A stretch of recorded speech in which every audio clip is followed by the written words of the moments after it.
कह रहा है मैच लिस्ट 1 विद लिस्ट 2 कह रहा है, ठीक है। लिस्ट में हमारे पास सारे हमको ये सब दे रखे हुए हैं, ठीक है। आओ बनाते हैं XZA4। पहले हाइब्रिडाइजेशन निकालो। सबसे पहले आउटर मोस्ट इलेक्ट्रॉन Xz का 8, क्योंकि नोबल गैसेस है तो सबके आउटर मोस्ट में 8 electrons, plus monovalent atom. No monovalent atom कौन है? Fluorine, hydrogen, halogens. तो यानी कितने? 4, तो यानी डिवाइड बाय 2 यानी 6। इसका मतलब 4 अगर फ्लोरीन है तो 2 कौन होंगे? Lone pairs. तो Xz एक फ्लोरीन, एक फ्लोरीन, एक फ्लोरीन, एक फ्लोरीन, एक आ गया हमारे पास इस तरह लोन पेयर्स। अब देखो ये कुछ स्क्वायर प्लेनर जैसा आ रहा है, प्लेन में आ रहा है, इसका मतलब ए का मेरे पास चला गया सेकंड। अब ए का सेकंड कहां पे? ए का सेकंड ऑप्शन नंबर 3 में है, ऑप्शन नंबर 4 में, ठीक।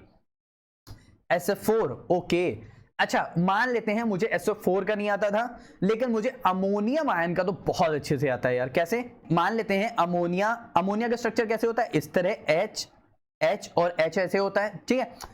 अब एक और कोऑर्डिनेट बॉन्ड के थ्रू वो H+ शो करता है, तो मतलब ये H, H, H और H ये कुछ टेट्राहेड्रल जैसा हमारे पास शो कर रहा है, ठीक है। अरे इस तरह ये टेट्राहेड्रल जैसा इसका स्ट्रक्चर होता है, मैंने उसको थोड़ा सा वैसे बना दिया, H, H, H और H, इसका स्ट्रक्चर इस तरह होता है, ठीक है। क्योंकि नाइट्रोजन के लोन पेयर यहाँ पे प्रेजेंट होते हैं ना, तो जिसकी वजह से हाइड्रोजन के बॉन्ड पेयर थोड़ा सा झुक जाते हैं। अब यहां से हमारे पास इसका C का आएगा टेट्राहेड्रल, तो C का 4th देखो कहां पे? C का 4th हमारे पास यहाँ पे, तो ऑप्शन नंबर 4 मेरे पास यहां से क्या हो गया? करेक्ट हो गया।